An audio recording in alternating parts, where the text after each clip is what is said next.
Good afternoon, everyone. I want to welcome you to the first cluster call of the National Good Food Network. This is brought to you courtesy of the Wallace Center, who sponsors the National Good Food Network. The focus of the Wallace Center and the network is around scaling up good food and reaching those audiences that haven't had the opportunity to reach affordable, healthy, green, and fair food. The National Good Food Network is a tool that was created in partnership with many different organizations, designed to increase the learning and to build models and to accelerate the growth of this work in a way that reaches out further. The cluster call, the webinar that we're doing today, is designed to present one such model in hopes that the folks participating will learn and be able to see how it applies to work they want to do in their region. So first I'm gonna introduce Anthony, then I'm gonna turn it over to Jeff Farbman here, who's going to give you just a real quick pointer on how to use the webinar screen in front of you, and then we'll turn it right over to Anthony. So first let me say that thank you, Anthony, for taking the time and effort to do this. We really appreciate it, and I know everyone else on the call will. Anthony is the Executive Director of Appalachian Sustainable Development, located in Abington, Virginia. He was a founding member of ASD and has been the director since 1995. Under his leadership, the organization has helped to create an infrastructure of sustainability in both agriculture and forestry in Southwest Virginia and Tennessee. ASD helped form Appalachian Harvest, which is a production and marketing network involving approximately 65 farmers. And that's the focus of his talk today. ASD and Anthony have received numerous awards for their work, among these including the Ford Foundation Leadership for Change Award, the Virginia Green Building Award, designation as one of 10 2005 nonprofit innovators by Amazon.com, and selection as a National Food and Society Policy Fellow by the Thomas Jefferson Ag Institute. It's a pleasure to have you with us, Anthony. But first, let me again turn it over to Jeff, who's going to just give you a few pointers for a couple of minutes, and then we'll move right into Anthony's presentation. Hello, all. You looking at your screen, you should see 3 windows. On the left is a list of people currently in the webinar. The large window on the upper right is the projector screen, Anthony's PowerPoint slide area. And just below that is the chat area, which is what you'll use to communicate with Anthony as well as a support staff if required. To submit a question or a comment, simply type your question in the box at the bottom of the chat window. Again, that's the window just below the presentation area. You'll see the confirmation that you've submitted your question, and then Anthony and the tech staff will be able to see your question, but the rest of the participants will not. It's possible not all questions will be able to be answered, and I just want to note that the staff may use that area to communicate directly to you. In general, Anthony will take questions after his presentation. He's scheduled a large segment of question and answer time. If you have a question on a slide that you see, or if you have a quick clarification question, please go ahead and ask it right away by typing the question in the lower box of the chat area. If you want, you can try it out now. Finally, if you have any technical trouble or any questions, email us at cbhead@winrock.org, or you can use that chat box to ask a technical question as well. Okay, Anthony, take it away. Greetings all, and I am really delighted to be doing this. It's kind of ironic, I've got to say, since I'm like one of the lowest tech human beings left on the planet, but what the heck, we'll give it a shot here. I'm going to move through a fairly large number of slides relatively quickly. I see some familiar faces, I guess I could say, in the list of attendees. It's really great to have you all and the folks that I don't know as well. And again, just to reiterate what Jeff has said, I don't mind a bit to try to address clarifying questions. It's something I've said I've moved through too quickly, and you want me to just back up a hair, I will try to do that. But keep the whole presentation moving forward. But it's great to ask questions while we're going if you want to do that. So I'm going to move along a little bit and talk to you about value chains as a key part of what ASD does. Let me say that I want to begin with context. I'm not going to spend too much time on this, but we all operate in a context, and I like this quote from Wendell Berry, one of many great quotes from Wendell, that sets the broader tone for our work at Appalachian Sustainable Development at ASD, and I'm guessing it does for a lot of you all. And Wendell had said this many years ago, that before we undertake any development, we should ask ourselves, what is already here? What does nature allow us to do here? Which is a nice way of saying what are the limits of this place, and what does nature help us to do here? What are the particular assets or strengths of this place? And in our particular area, starting locally, we have a region that is about 2/3 forested, some of the best forest land in the world, but that also delimits the agricultural opportunities. That's part of why ASD chose to get into the forestry and wood products business as well. What isn't in forest is mostly these kinds of rolling hills. The soil quality varies, but is generally from half decent to quite good, and although we've had some drought years, generally the 38 to 40 inches of rain we get allows us to raise some pretty good grass, which means there's a lot of opportunities in grass-based farming. What has not been in grass has historically been in tobacco, and this is a pretty important thing. There's not too many parts of the country where tobacco has been as influential in both agriculture and the overall economy as the central Appalachian parts of Kentucky, Tennessee, Virginia, North Carolina, those areas. This has created problems in some respects, but also opportunities, which I'll talk about later, because tobacco has changed dramatically in the last few years. The federal tobacco program ended basically 4 years ago now, and so we've had a crisis that has very much created an opportunity in terms of how farmers view things. There's a broader context than Appalachia that's also really important, and I'm laying these things out because I think it really influences the direction we take. We have this situation where the amount of productive land per person has declined dramatically over the past century. As you see here, this Rocky Mountain Institute study, from 14 acres to about 3.5 acres per person. Of course, the majority of that decline is since that's a per capita figure, has to do with a lot more people on the planet. But it also has to do with the development pressures that so many rural and agricultural communities face, where both forest and agricultural land, productive land, is constantly under threat of being paved over for one thing or another.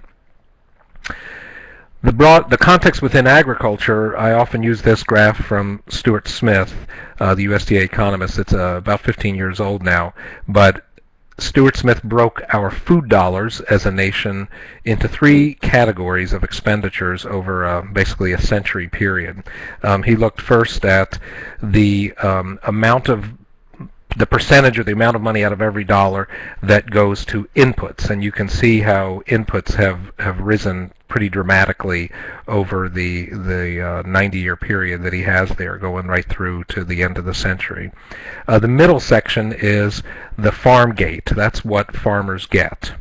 And the striking thing there, because this is not an inflation-adjusted graph, is that farmers were getting about $40 billion in 1910, and nearly a century later, we're still getting about $40 billion.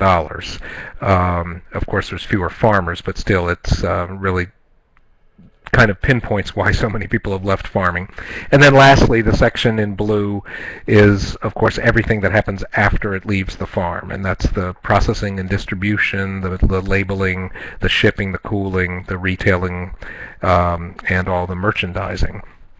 A lot of what ASD is trying to do through value chains, in fact, I think a lot of what value chains try to do is to increase this part of the graph, get more money into farmers' pockets, I'd say farmers and food entrepreneurs, and perhaps to reduce this, but also to capture some of those dollars in the community. That's the way we look at it. That blue section, it'd be good for the planet for us to cut it back, but it would also be good for the economy for us to capture some of that locally.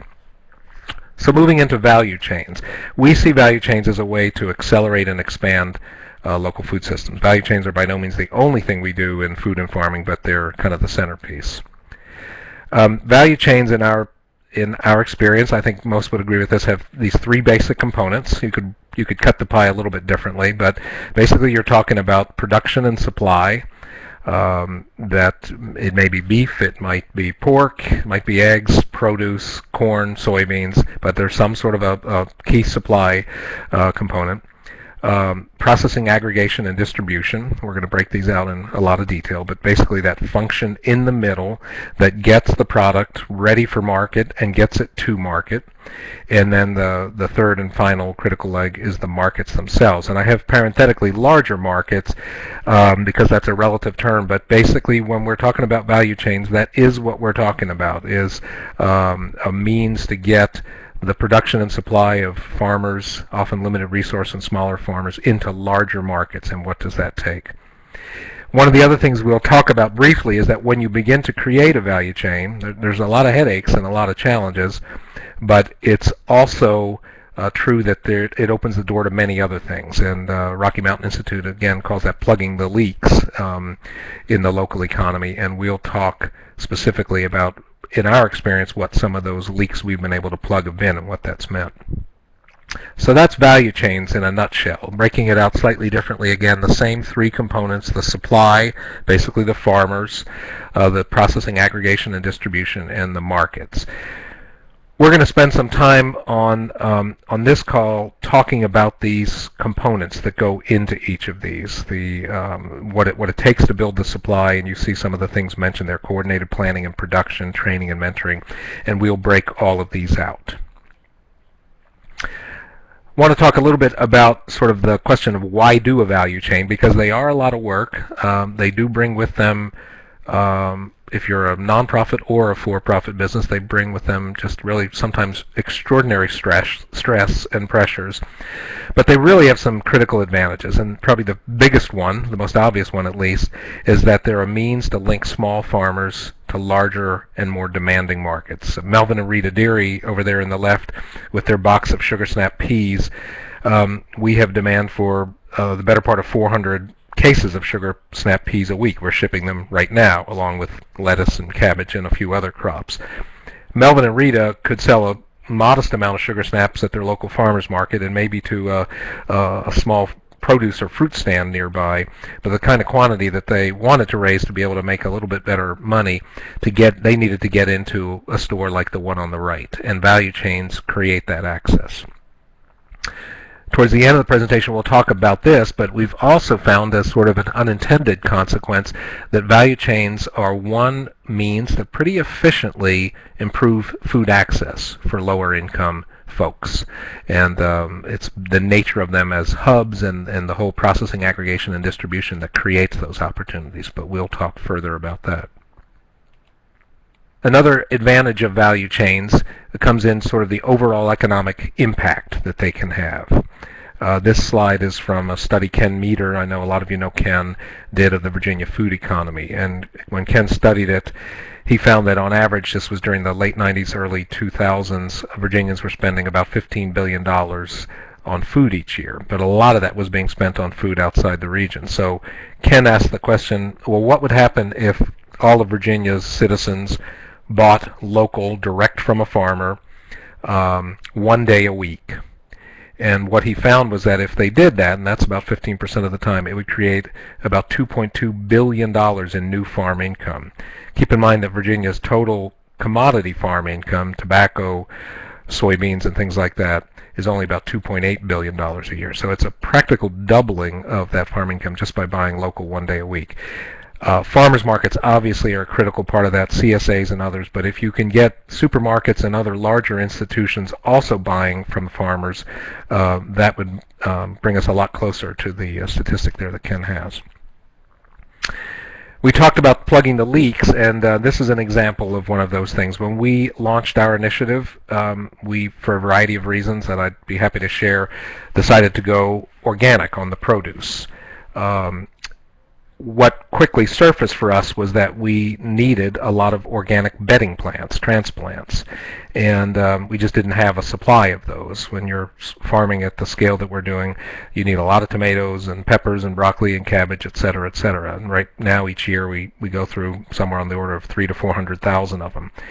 At first, we started looking other places, Maryland, Pennsylvania, to get them, and then we had a duh moment and quickly realized that we could raise these plants ourselves with a little bit of skill. And what we did was, in greenhouses like this one, Marty Miles' greenhouse, was an old tobacco greenhouse that was no longer raising tobacco, and it was a fairly easy transition to raise certified organic bedding plants. And so now we have about 10 farmers, most of whom are also raising produce for us, but not all of them, who have this as a little sideline, with from small to fairly large greenhouses supplying these much needed certified organic transplants.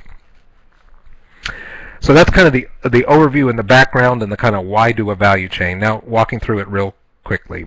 I'm actually going to start at the far end of the value chain, the markets. Every one of them is critically important. You can't have one without the other. They're totally interlinked. But still, I would say that the markets are the driver. So starting with the markets. When you're marketing at some scale, and of course we're very modest, we're a flea in the world of industrial food system, but it's still a scale with, this year we'll have close to 70 farmers and about 600 supermarkets, and at that scale, trying to market that scale, you do have a number of pretty significant challenges. Probably the biggest one is the first bullet, building a reliable supply. So when you start to think about a value chain, you should probably assume that you won't have a reliable supply right from the beginning, but it has to be something that you have a path towards, something you not only aspire to, but kind of have a plan of how to get there. Along with that supply has to be really for these kinds of markets, talking now about supermarkets, institutional buyers, colleges and universities, you really need product quality. And in some cases, varying degrees of packaging and presentation. But product quality is quite important. And quality is defined primarily in terms of aesthetics. Seasonality is not, we have not found it to be a challenge with the supermarkets, although they'd all love us to be year-round, but it has not been an obstacle. But certainly when you get into the academic institutions, public schools and colleges, you have at least more of a challenge. It's not an impossible one to overcome, but in much of the country where we work, you do have seasonality issues. GAP, good agricultural practices, everybody's talking about that. I won't say more about that at this moment, except that, again, to different degrees, and the particulars are different, but most of these larger buyers either want to see some evidence of GAP understanding, if not outright compliance and third-party auditing by GAP standards. Also, you need product liability insurance when you get at this level.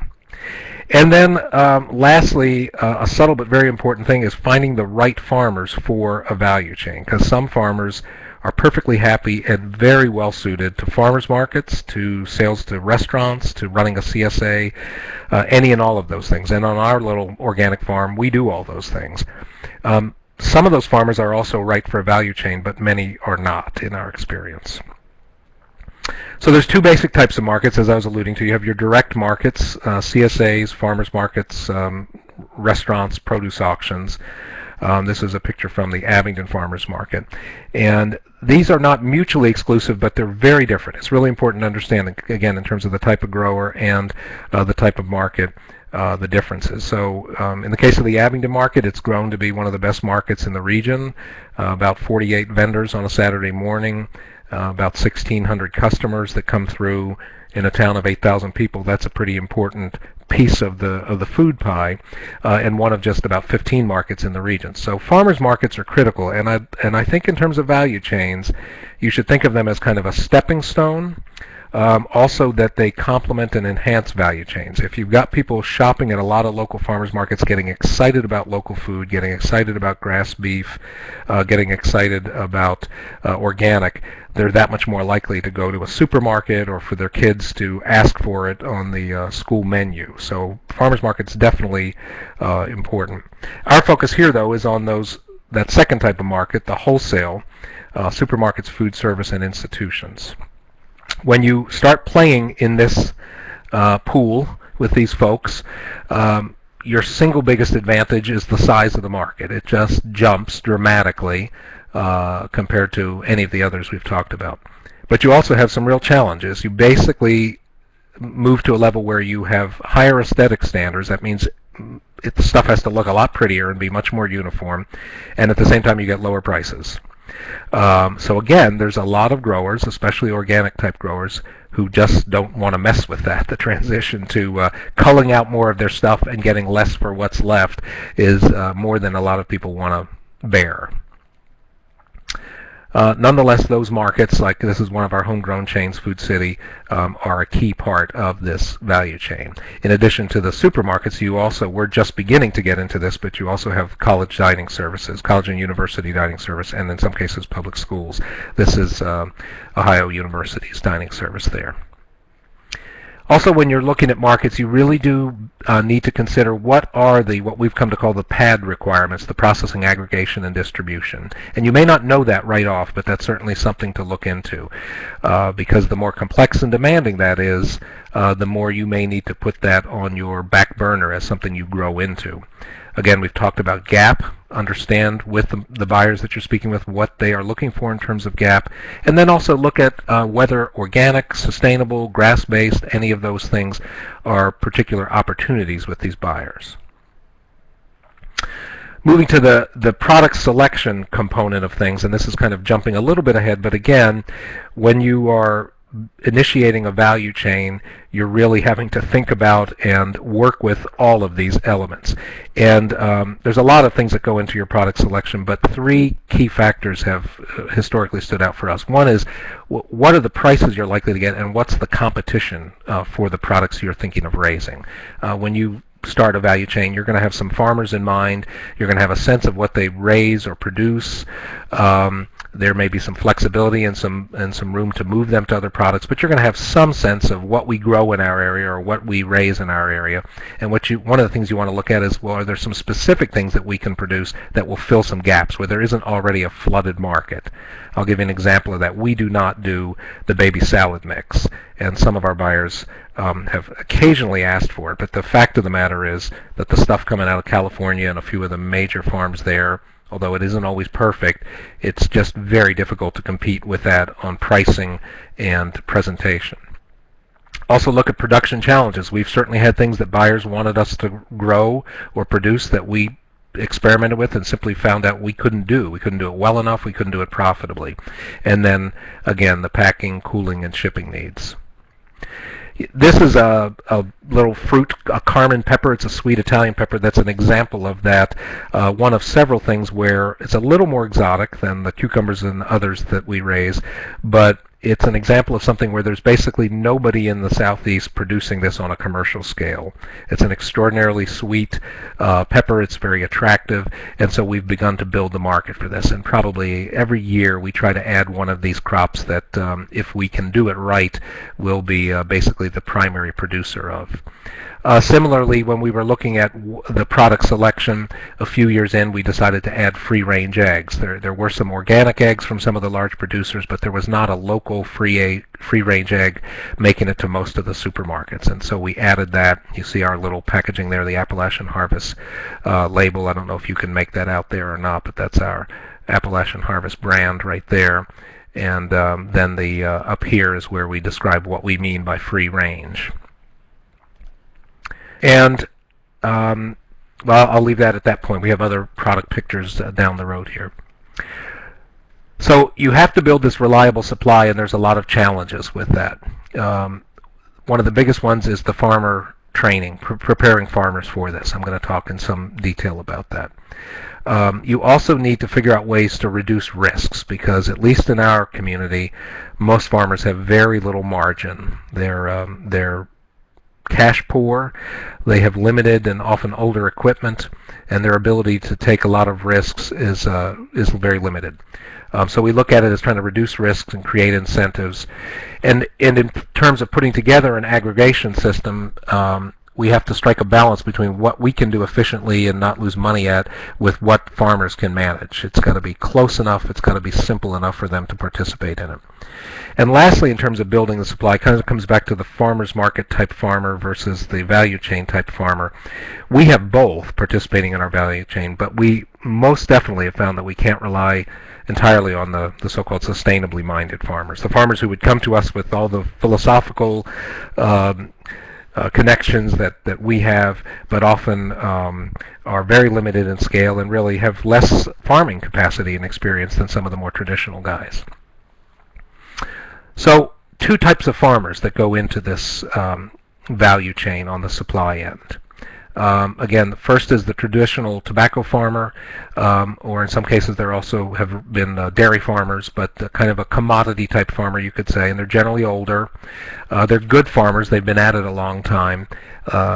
In our community, in our region, most of them completely lack an organic mindset. That's brand new to them and really quite odd at first. And then we have these newer, usually younger, more idealistic and sustainably minded farmers, with some overlap for sure, but a pretty distinct group.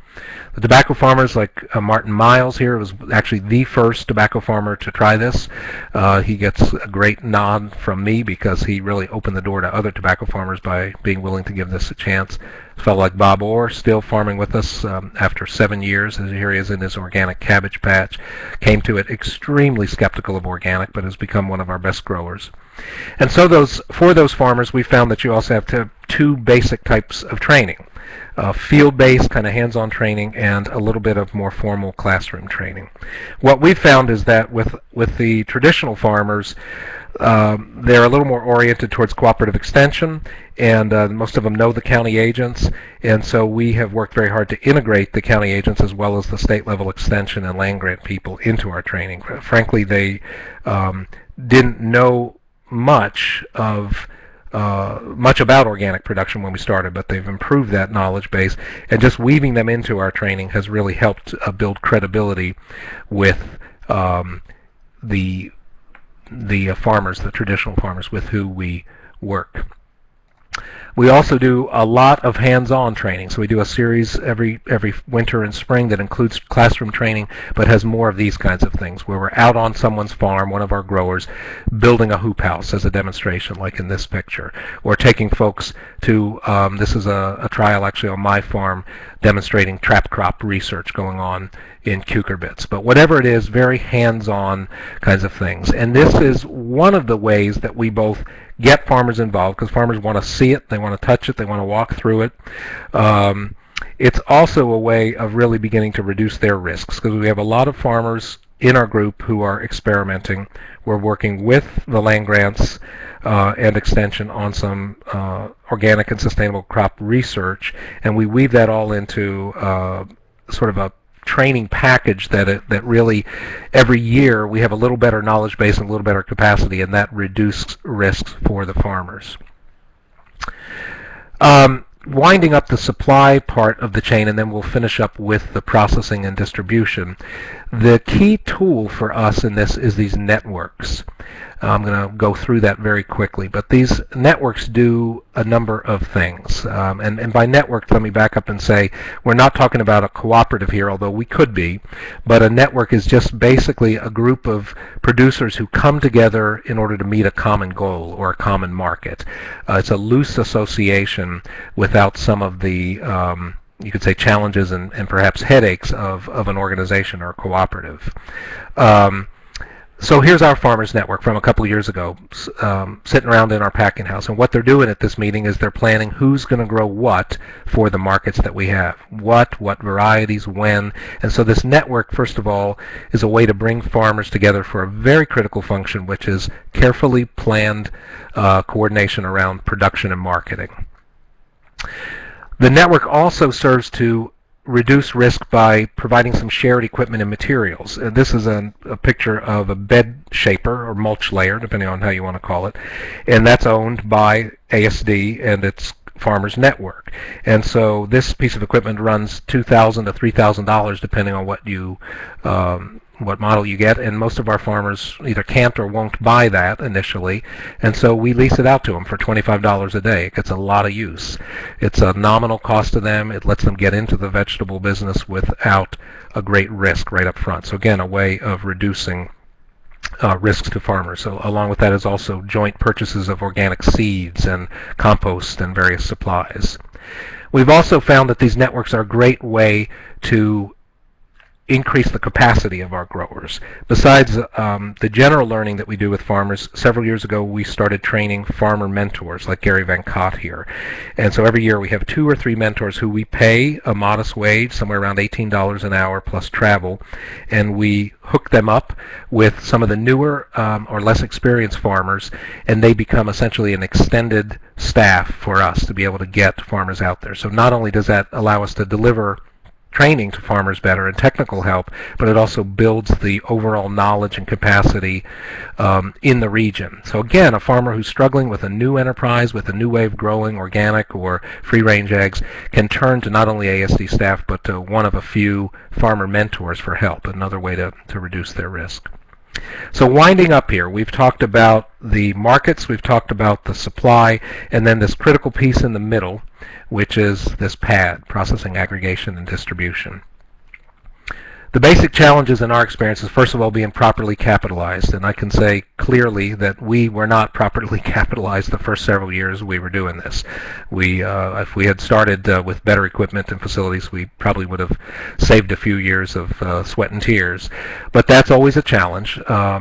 The scale at which you begin, how much capital do you need to invest, what sort of facilities, should you be in the distribution business, all of that are fairly complex questions that have to be vetted through. What are we raising, how far are we going, how much processing does it need, but that's a big question. Managing a distribution facility or an aggregation facility is just management intensive. You've got liability, risk, and all kinds of things that you have to coordinate. And then you have to ask the question of who's going to do it. Is it a nonprofit? Is it a business? Is it some sort of hybrid of the two?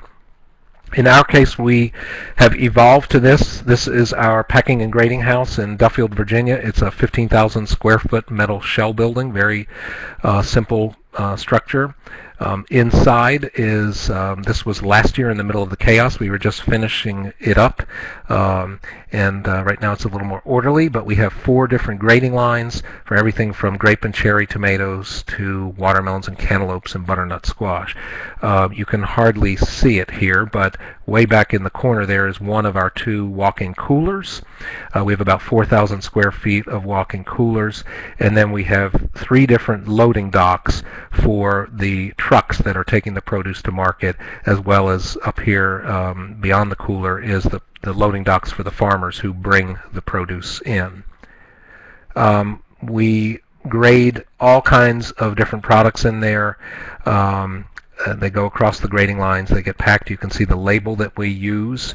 We have various types of labels for the products, but it all has our brand and the product lookup number, as it's called, the PLU number, which is the organic number right there. And then our little fleet, which has 2 24-foot refrigerated delivery trucks and this one 53-foot tractor trailer. Not much of a fleet, but it's a lot to keep on the road. In looking at distribution, you really want to look at, first and foremost, if I'm going to get into the distribution business, whether I'm owning my own or leasing, is how am I going to cover the cost of deliveries? And of course, we have an advantage because we're only shipping food from 100 to 350 miles compared to several thousand. Nonetheless, it's a challenge. You have to go with full trucks. You have to keep them well run and well maintained, so you really need to look at covering those costs. And you need to look at what different types of crops or products are we trying to transport. There's issues of how far you can go and still call it local. We go as far as Landover, Maryland, which is nearly 400 miles, and a lot of folks would certainly consider that to be I would say less than local, but it's the net that we needed to cast, and that's what we've done. And when you get into the shipping business, again, you want to look at opportunities for backhauling. That's a way you can make it a lot more palatable. a couple of questions that have arisen in here. Back to the shed for a minute. Questions about cost. This total facility from the ground up was about $700,000. $700,000 for everything from the concrete pad and the structure to the grading lines and the coolers. That's with virtually all of the grading lines bought secondhand and refurbished by our staff. The coolers built either from scratch or from recycled kind of reused materials, probably closer to a $900,000 price tag if we had bought everything new. Our trucks run from, again, all bought secondhand, from $15,000 to $25,000 for the tractor trailer, which is quite a deal, I might add. The capital that we use in that has been a mix. We have a fair bit of debt, loans that we've gotten through community development finance institutions primarily, and some innovative foundation type funding, kind of PRI-like funding, and also quite a bit of grant. The main grant funding has come from our state's Tobacco Commission, the Virginia Tobacco Commission, which we're fortunate to have built a good relationship with them. And so those various capital costs, of course, are going to depend on who you have locally and what your opportunities are. But if you want to get into an aggregation and distribution facility, I'm sure in a lot of parts of the country it would cost over $1 million to build this. We were able to do it for about $700,000. Okay, we'll move along a little. I'm seeing some more questions coming up, which we'll get to. I want to talk about this chicken and egg. There's a question here about building trust with farmers, and let me say that that is a challenge. Farmers generally, certainly in the Appalachian region, have seen a lot of things come and go. 25 years ago, Extension promoted the production of bell peppers, and as an alternative to tobacco, because they were beginning to see that tobacco's days might be numbered. And the way they went about it was to convince a whole lot of people to raise bell peppers at the same time, and then they sold them pretty much on the open market, just on the wholesale market. And so what, of course, happened was a lot of bell peppers came in. There was a glut. The price plummeted. Farmers got a terrible price, and most of them had a bad taste left in their mouth. We get farmers today, that happened in around 1986 or 1988. We get farmers today saying, is this that bell pepper project? So you have a lot of good reasons why farmers' trust is at a premium. One of the other issues for farmers is that you have this problem of the reliability of getting started. Farmers want to know that if they grow this thing you're asking them to grow, you're going to be able to sell it. And of course the challenge there is that buyers want to know that if they make a commitment, you're going to be able to deliver. So you have this unavoidable chicken and egg, and you simply have to grapple with this because if you take a risk, complete risk at either end, you'll either have very angry buyers or a lot of angry farmers. Our solution to this, besides making a lot of people angry, which we did do the first few years, that was part of it, was to find a couple of patient buyers. I'll mention this particular one. Ingalls is a chain based in North Carolina. It's a local family-owned chain, nearly 200 stores, so quite a significant player. And we discovered them about 2 years in, and they have just been really the ideal buyer. On the one hand, they are really heavily and creatively promoting regional buying and organic. And on the other hand, they just have a kind of understanding that this is farming, that we're relatively new to this, that we're not part of the industrial food chain, and so they've been able to go with our flow more than most. That is to say, they've been able to take a smaller delivery than we had promised now and then. They'll work with us on quality issues. If you can find that kind of buyer, whether it's a supermarket or whether it's a university dining service that's going to let you grow with them, that is the ideal scenario for reducing risk for the farmers and the whole enterprise. I'm about to wrap up here now, and then we'll just open it wide open to questions. Putting all the pieces together, the final component of what we do is this exercise of production coordination with the farmers. I'm in the picture, but I don't do it anymore.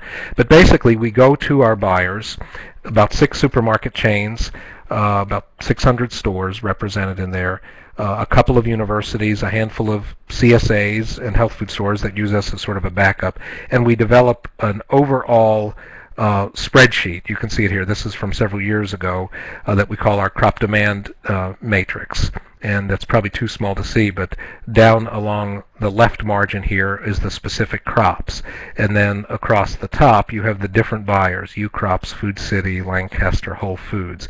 And we get the demand, the weekly demand for the product from the buyers, and then turn around and do this exercise with the farmers, which is to basically figure out who's going to grow what, how are we going to avoid gluts, how are we going to coordinate the production so all of the zucchini or all of the butternut squash doesn't come in at the same time. It's a fairly straightforward but challenging task.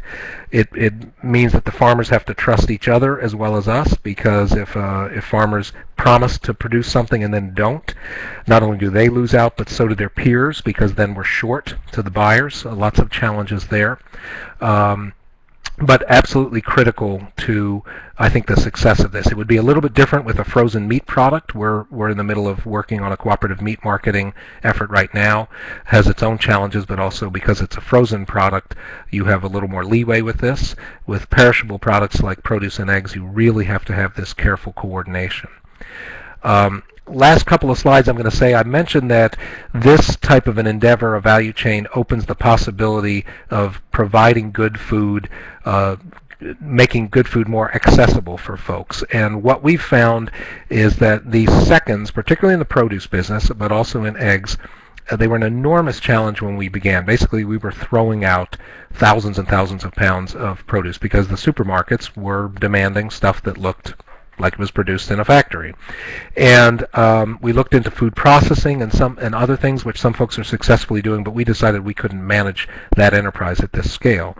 So we did two things. We started an initiative called Healthy Families, Family Farms, and it's very simple. We raise money from the local community, churches and businesses and individuals, and then we put it in a dedicated pool and turn around and purchase it directly from the farmers. Basically at a discount price, we buy these seconds. These are good quality but not aesthetically perfect, and then distribute it to the Second Harvest Food Bank. We did about 90,000 pounds of local organic produce through the regional food bank last year, and have done about 200,000 pounds since we started the program. So great way to get good quality food to folks who oftentimes can't get it, and at the same time provide a little bit of income to farmers. And then we also found a couple years ago that the other logical buyer for seconds was dining services. This is, I believe, from Washington and Lee University. And again, they're chopping and slicing, just like the tomatoes in this picture. So you can't send them junk, but you can send them a much more affordable product than you would be able to with a number one, because they're just slicing them up anyway for their salad bars and their food bars. Really, it's quite a great fit, the proverbial win-win.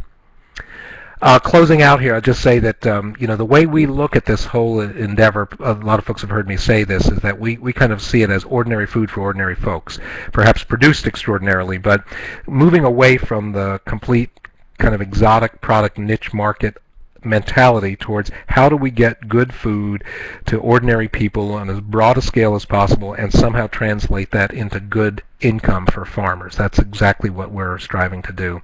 And I close with this. This is John Mullins, who's no longer farming with us. He's moved. He went off to Iraq in the reserves, and when he came back, he just got out of farming. But John exemplified the transition from tobacco, and I love this picture because he's holding very proudly 3 Carolina Gold organic tomatoes that he raised in front of our packing house while smoking a cigarette. And this is, we no longer allow that, by the way, but that was kind of emblematic of the transition that's going on in agriculture in our community. So that's it. I went through it pretty quickly, so I'm going to now just kind of take the questions as they come. Going back to the Healthy Families, Family Farms, the question is how do we raise money for this? And you could do it almost anyway, but what we do is we go first and foremost to churches and religious congregations, but also to civic organizations like Rotary and Kiwanis and that sort of thing, and then also to some local businesses. And basically we go to them, we take samples of the seconds, we kind of lay them out in front of them, we say, this was raised by local organic farmers limited resource farmers who are struggling to make a living. We can't sell this to our buyers because it isn't perfect enough. It costs the farmers the same amount to raise this as it does to raise a perfectly pretty one, but they're getting nothing for it. On the other hand, we all know that the number of hungry people is rising in our community. We're throwing this produce away instead of getting it to them. If you give us a contribution, we'll take every dollar and we will use it to purchase seconds just like this and then distribute them to needy families through the food bank. And it's one of those motherhood and apple pie. The only real challenge with our Healthy Families Initiative is it just is a lot of legwork getting out to all these churches and civic groups, because it's $100 here and $500 there and $1,000 there. But last year we raised, as I said, about $30,000 and bought about 90,000 pounds of the produce seconds through that. The idea here is coming in, let's see. The question about whether or not each farmer needs to be certified organic. And the answer is yes for the Appalachian Harvest. Not for the free-range eggs, which is also under our brand, but for all of the produce. The reason for that is that when we first started negotiating with buyers, we basically at that point, this is now about 2000, 2001, there was really not much of a local foods movement, at least hadn't made it to this part of the country. And so buyers really had two prices they were offering or willing to negotiate on. One was conventional pricing and the other was organic. And we decided that we needed to do the organic. In part, it fits with ASD's philosophy of good stewardship, but also we just felt that that was the only way we could guarantee a good price for farmers. And it's actually worked well. Believe me, these tobacco farmers, again, organic was the last thing on their mind. Many of them had land that did not initially qualify because it has to be free of prohibited substances for 3 years. But all of that has turned out to be quite workable, and we now have these old-time tobacco farmers as well as some new people that just heavily advocating for organic. Okay, there's a question here about farmers aggregating a similar product. I'm not sure if I see the whole one when they all have different, I'm not sure what the full text is supposed to be there. The aggregation, I will say that the aggregation, the way it happens is that we, okay, give me a minute to scroll to that. I can read the question to you. Yeah, would you please? How do farmers aggregate similar product when they all have different production methods and attention to quality? What happens when one farmer's product does not look as good as another's? Doesn't that affect everyone's reputation? How do you create the standardization of quality? Okay, that's a terrific question. So when we started, we were field packing. This was when we were working with a small local grocer, and the field packing was. Can everybody hear me? I'm getting some background noise. But in any event, we started with field packing, and we found that just didn't work. That's the short answer was. With our farmers at least, perhaps it's the level of sophistication, I'm not sure, but we could not achieve that consistency of quality. So that consistency, that assurance that the quality that the supermarkets or the colleges receive happens at our aggregation and distribution center. I'm going to scroll back to that while we're talking here. You see that squash on there. They don't all look like that coming in. We hold pretty extensive trainings for our growers, not just on how do you raise organically, how do you deal with pests, what's free-range egg production, but also very extensive on quality. And farmers, it's mandatory. They have to attend it, as they also have to attend now training on GAP, on good agricultural practices. Generally, the quality has improved over the years, and especially if a farmer does it for more than 1 year. But still, everything that comes in does not look like that or like that. So we ensure that what goes out, looks like that. That's our job to do it. The farmers understand that they have an incentive to grow the best quality product, to pick this zucchini when it's the right size and not let it get huge, because if they don't, they're not going to get much for it. They might get a little bit for a second. They might not get anything. It may not even be a second quality. So they have a very strong financial incentive to do a good job bringing it in. Then we fine-tune that by putting it across a grading line and making sure that everything is just right. Let me also say that having the seconds market does allow us to sell a wider range of produce. Also, even a number one product varies from one buyer to the next, so we can sell quite a wide range of things. Somebody asked earlier on, what is backhauling? That just means that when you have an empty truck, you try to bring it back with stuff in it. And so, for instance, when we do backhauling of some other co-ops or folks' products, we can charge a little, and instead of having an empty truck but all of the costs that come back, we can get a little, and we sometimes put our product on somebody else's empty truck. The only glitch there is because we're organic, it has to be a truck that fits the organic standard, and the cooling and the temperatures have to be correct as well. A variety of questions here. Someone asked, how many years have you been at this? The organization ASD started in 1995. We launched the Appalachian Harvest initiative in 2000, so we're actually entering our 9th season. And yes, I am leaving. Somebody says that they heard that we're seeking an executive director. Yes, I'm leaving the organization at the end of this year, and you can learn more about that from our website. Okay, I think I answered the question about the types of capital and about the risks. And the other part of the risk question was, how do you create incentives for farmers? Let me say that the single biggest incentive is a large market paying a good price. That's probably 90% of the incentives that we give to farmers. They can, for a wholesale product, we can get a very good price consistently. These tomatoes, just a standard red slicer tomato, and we, by the way, we choose varieties that are commercially usable, meaning they're not super soft, have a decent shelf life, but are the sweetest and best tasting varieties we can find. But anyway, with us, a conventional grower would find that he's getting perhaps $12 to $15 for tomatoes in the early part of the season, maybe 16 or 17. By mid-season, when there's a rather universal glut of tomatoes on the market, that farmer's price will drop to $4 or $5 for a 20-pound box of tomatoes. Our tomatoes bring somewhere between 20 and 25 at the beginning of the season, and level out around 18 to 22 for most of the season, virtually never drop below 12 to 14. So there's just a very big difference in price that we're able to get to the grower. That is the, and again, very large volumes, hundreds and hundreds and hundreds of cases of each different product every week. The other things, the other main incentive is that once farmers start working with us, they realize that they have a lot of opportunities to diversify their farm enterprise. We'll help them with a grass-finished beef operation. We work on providing them with help with hoop houses and high tunnels. So there's a lot of other reasons that working together with each other and with us is creates some incentives. But the biggest one is large markets, pretty good price. All right.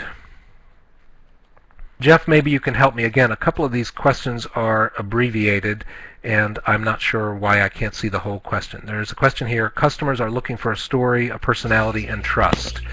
I don't see the rest of it. Can you read that to me? Sure. If you click on it, you'll see it should load into the right side. Thank you very much. No problem. Okay, I see it now. Oh, that's a terrific question. So Rebecca has asked, she says customers are looking for a story, a personality that they can trust. When a farmer story is obscured by a common label and their identity is not preserved on the product, how do customers connect to that? You know, some other grower groups are not doing what we're doing, and they are maintaining the farmer's identity on all the product. We chose not to do that, although let me say that we can trace back every product to a specific farm, we do that. The way we've gone about it is that we've tried to strike a balance so that when, and I don't have pictures of them here on the PowerPoint, but this tomato picture you're looking at with the Appalachian Harvest label, the Appalachian Harvest label doesn't look like much of anything. It's not particularly, it's an identifier, but it doesn't say much. But what the stores also get are farmer profiles and a short, what you might call story piece that explains how what Appalachian Harvest is, that it's a group of small family farmers from the Appalachian regions of Virginia and Tennessee who are raising certified organic produce as an alternative to tobacco, trying to raise the healthiest and best produce and free-range eggs that people can have. And that is the story. It's reinforced then with the farmer pictures and the individual profiles. We rotate them through the stores, so lots of different farmers. They can see specific farmers' face, picture of them in front of their tractor or on their farm, and we found that story resonates pretty well. It really isn't obscured, or let's say it doesn't seem to have obscured it so much that people still don't feel like, I know where that food's coming from. Oh, that's coming from that guy over in Lee County, or oh, there's some farmers up in Smith County. It seems to be enough. It would be far more complicated at our scale to maintain the identity of each individual product right through to the end consumer. In fact, I can't fathom that at our scale. But we maintain an identity that's made up of these individual farmer faces and stories, and that seems to do the trick. Question here about staffing and ongoing operational costs. This year should be, and I'm embarrassed to say this, but it's true, should be the first year that we hit break even. Seems like we should have done it a long time ago, but our packing house burned down 2 years ago when we were kind of getting close to it, and we've been in somewhat of a recovery period since then. The revenue that we generate for the nonprofit, for ASD, comes from the sale of the produce. We keep, on average, about 30% of the sale price. So when we sell a box of tomatoes for $20, we're keeping $6. And that is for the boxes, the labels, the packing house labor, the truck drivers and the diesel fuel, the product liability insurance. Every one of our products that goes out has a $2 million product liability insurance, might be $3 million this year. Covers all of the GAP training, all of the quality training, all of the farm training. So there's quite a bit of costs. Of course, our farmers would like it to be less than 30%. They'd rather get more than 70%, but they still end up with an end price when all is said and done that most of them are pretty pleased with. And so most of our expenses this year, we believe all of our expenses will be covered by that margin. Up to this point, we've supplemented that margin with basically local donations and grant funding. So I think that hopefully answers that question. There's a question here, can this technique be successful in ex-urban areas where inputs like land rents are higher and farmers are often selling at the retail price point? How can we overcome this challenge? That's a tough one. I mean, I think there's a clamoring for this in urban and in urban areas, and farmers who are much closer to urban areas. The biggest towns in our area are 50,000 people. So if you're much closer to Baltimore or Washington or New York or San Francisco, you certainly have a built-in advantage. Whether or not you can overcome the higher land rent values that farmers are facing, the much higher development pressures, that's certainly, I can't answer that. But I think the big question of whether or not farmers who are used to getting a high-end retail price for a product are going to be willing to take a lower price, I think the short general answer to that is no. But a more hopeful answer is that some do, and the ones that we found who are willing to do that are farmers who have established a customer base. Perhaps they're doing 100 or 150 household CSA. They're maxed out at the local farmers markets. They've got a few restaurant contracts, and on top of those ventures where they're generally getting top dollar, they still want to add 2, 3, 4, 6 acres of production. Maybe they want to bring in free-range eggs or something else to complement it. And that's when that kind of farmer gets interested in working with us. They go in understanding that it's lower prices, but they also realize it's much higher volumes, much less need to finesse the marketing. They're not having to spend hours at the farmers market or deal with chefs or any of that. We take care of all that, and so that's, I think, where you might have a place to get ex-urban farmers interested. It would be those who have pretty well established and even maxed out their direct markets and are still looking to scale up somewhat.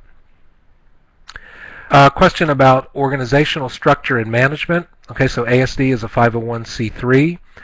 We do a lot of the typical nonprofit things, do a lot of education, training, public education, media work, some policy work, farm tours, local meals, print a local food guide, run a school-based gardening program, all of that.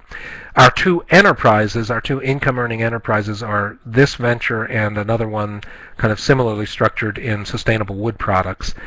They, right now, both of those enterprises, Appalachian Harvest and Sustainable Woods, are simply part of the nonprofit. We account for them separately. They have their own bank accounts.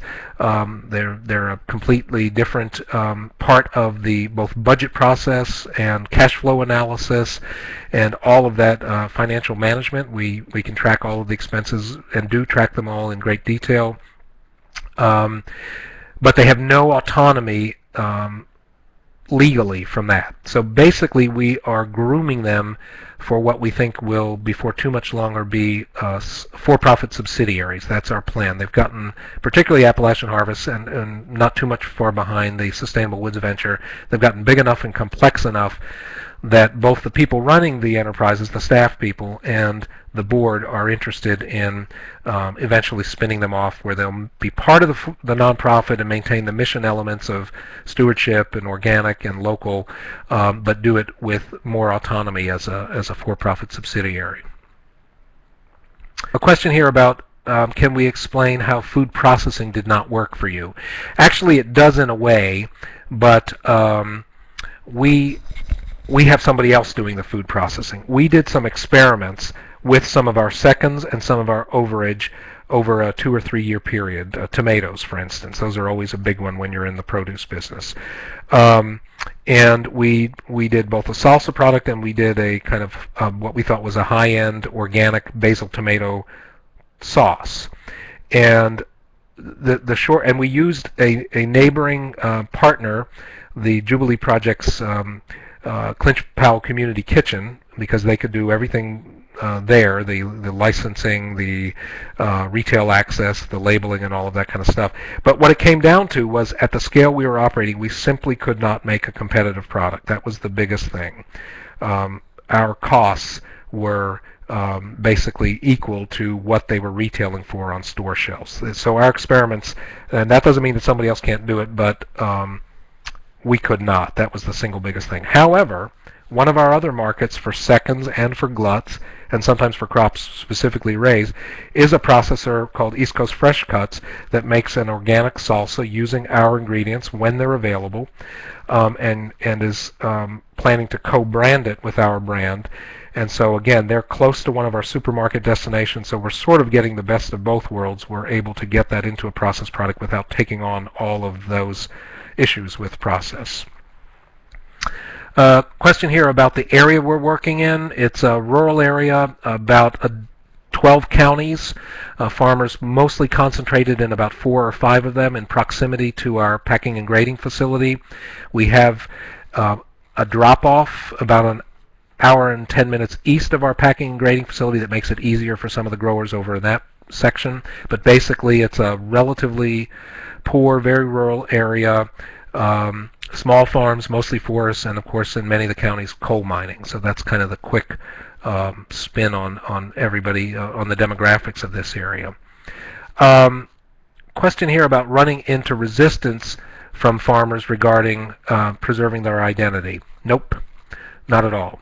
Again, keep in mind that the majority of our farmers are traditional tobacco farmers for whom the whole idea of building a tight relationship with buyers, with a creative labeling and branding and clever farm names and all that stuff that most of us in the organic community do, just is not part of their thinking for the most part. And for those farmers who come to us who are creative marketers, again, they don't seem to have any problem subsuming their identity into the Appalachian Harvest because they've already got their identity established at their CSA or their local farmers market. So no, that has not been ever raised as an issue at all. The farmer recruitment, about how we originally and how we continue to recruit farmers and buyers. Right now, buyers are coming to us. We are trying to look down the road for when we'll have enough supply for the current demand, which we do not have, and so we take on buyers sort of in a cautious way, new buyers. Farmer recruitment is a much bigger challenge. It gets a little easier each year as news spreads among the neighbors and to other areas about what we offer, the kind of good prices, big markets, and a strong support system. It was very difficult at the beginning. The very first farmer, that picture of Martin Miles that I had, Martin came to us when I spoke to a group of tobacco farmers who were not coming to hear me talk, but were there for a meeting about tobacco. And the fellow who was coordinating the meeting, that's Martin, gave me 2 minutes on the agenda, and I said, we've got this thing started. We've got supermarkets who want to buy organic produce, and it looks like they'll pay a good price. Anybody interested in talking to me, please do so. And Martin and one other fellow came up at the end of the meeting and said, I'd like to give that a try. Tell me more about it. That was the beginning of our transition from kind of a focus on traditional organic, sort of ponytail type farmers, to these fellas, guys and gals. Since then, our recruitment's gotten a lot more involved. We do farm tours throughout the summer and fall, at which time we not only bring our current farmers but bring interested folks so they can see how it's done. We do probably 6 to 8 recruitment meetings in the fall and winter to just explain who we are and what we do, and we then do a good bit of work in the media. I write regular articles in several local papers. We get the news likes to cover us. You know, it's a nice story and all of that. So it's a multifaceted recruitment strategy. It comes down to ultimately having satisfied growers who will tell their neighbors that it's worth a try. That's really still the core of it, although we do many active recruiting things, but it still comes back to it. A question about whether or not we get more than a verbal commitment from buyers? No. Have we had problems with buyers buying less or basically backing out of their commitments? Yes. As this has gone on, those two things have gotten better. They will not give us contracts in our experience, but they do give us those pretty precise weekly figures, and with rare exceptions, they stick to that so long as we live up to our end of the deal. If we consistently short them, if we have consistent quality problems, then they feel that they are basically removed from their part of the deal. Their obligation is kind of no longer. But as long as we can deliver the quantity and quality fairly consistently, then yes, they're pretty good to their word for the most part.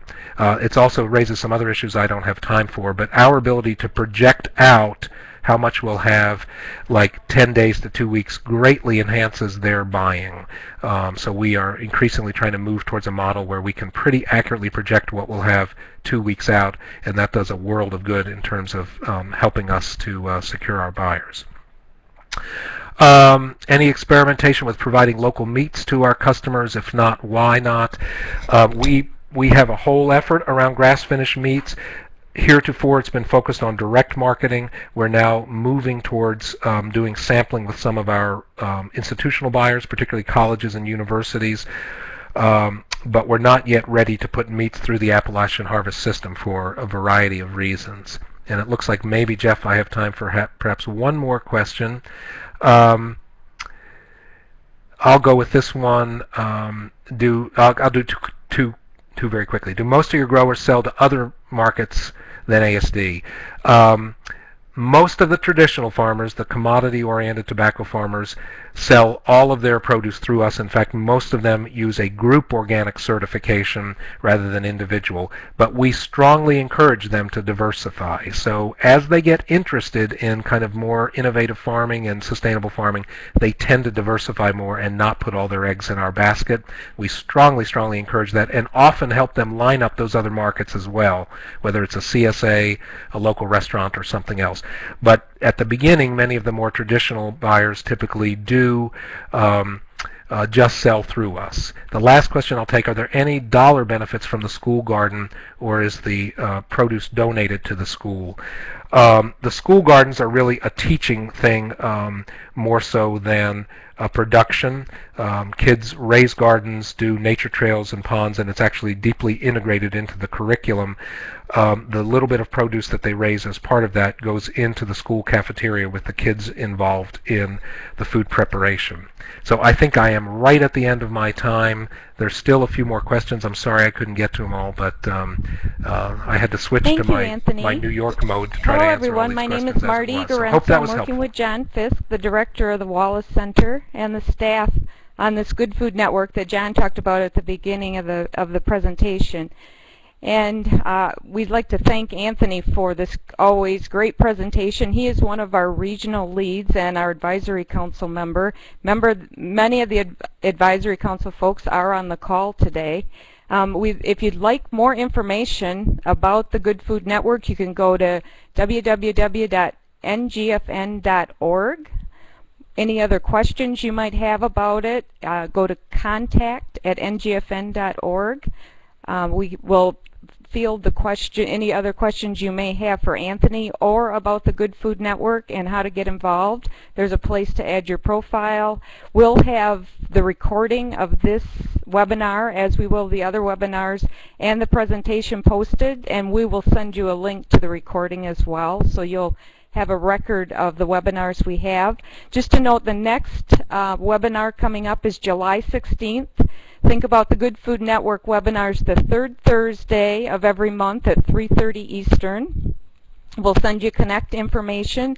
If you're not currently on our list, there's a place you can add yourself to the e-list on our website.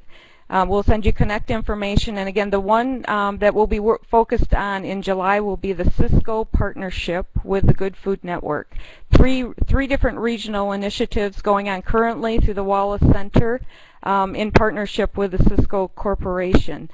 So again, any other questions, suggestions you might have for how to make this webinar and these types of communications even more impactful, please send them our way. We want to know.